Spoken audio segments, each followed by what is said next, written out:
Hola amigos, ¿qué tal? Buenos días.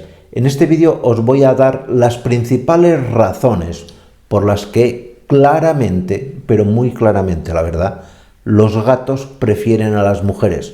Y os tengo que decir que quizás os parezca que, bueno, esto es una opinión. No, de opinión no tiene nada.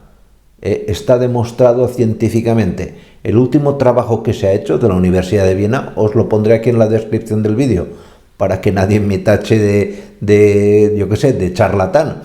Y está demostrado muy claramente el favoritismo de los gatos hacia las mujeres. Y esto tiene una explicación, hay varias razones, y es de esto de lo que vamos a hablar en el vídeo. ¿De acuerdo? Pues no me enrollo más, ya que os lo cuento. La relación entre mujeres y gatos es un hecho que ya hay que remontarse a muchos años atrás. Uno puede decir que el hombre salía a cazar con el perro y la mujer se quedaba en casa con el gato.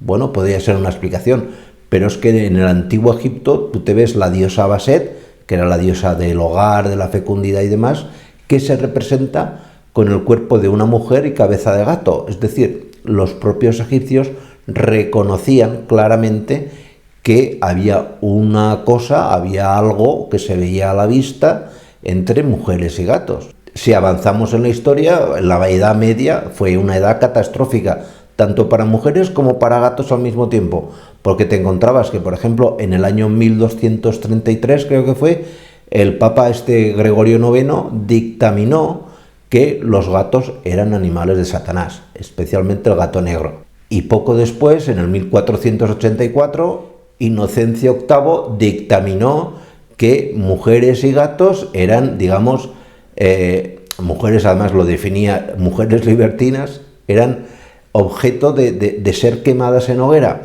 Una cosa que mucha gente desconoce, que habrá visto en las películas, pero que no se habrá fijado, es que no solo se quemaban a las mujeres acusadas de brujería en las hogueras. Casualmente no se quemaban hombres, se quemaban solamente mujeres. Pero es que en la misma hoguera se echaban a los gatos de la ciudad. Hay muchos, en cualquier ciudad europea, en Inglaterra, en Alemania, en Francia, cuando se mataban a las mujeres en las hogueras acusadas de brujería, al mismo tiempo se mataban a todos los gatos de la ciudad. De hecho, esto fue, y esto se me está yendo un poco la cabeza, uno de los motivos de la progresión de la peste.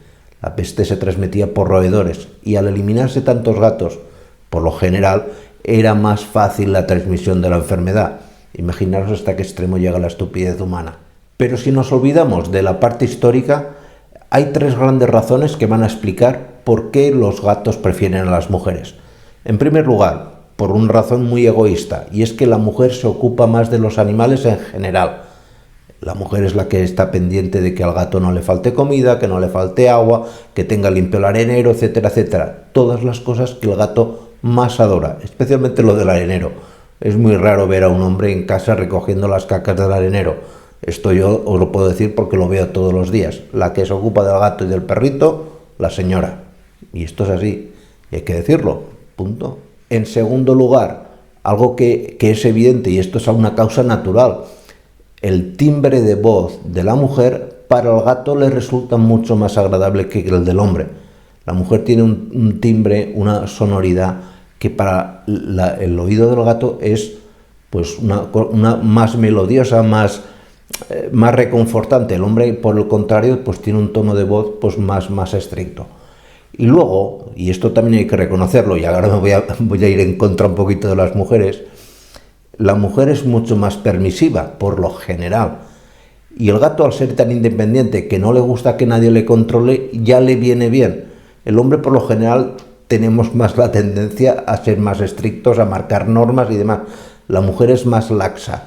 No le cuesta quizás más marcar unas normas muy estrictas. Y el gato dice, pues mira, con esta yo puedo ser más gato que con este que me hace la vida imposible. Y esto no penséis que es del todo bueno. Vuelvo a decir, el animal necesita todo nuestro cariño, necesita todo nuestro respeto, pero tampoco hay que dejar, y esto ya lo he visto yo también en varias ocasiones, que el gato se convierta en un pequeño déspota. El gato o el perrito necesitan un mínimo de por lo menos de orden, que digo yo, un poquito de disciplina, muy poquito, pero lo necesitan, porque si no, ya te digo, abusan, igual que los niños, no somos muy distintos a los animales. ¿De acuerdo? Pues nada más, muchísimas gracias y nos vemos en siguientes vídeos. Cuidaros mucho. Chao.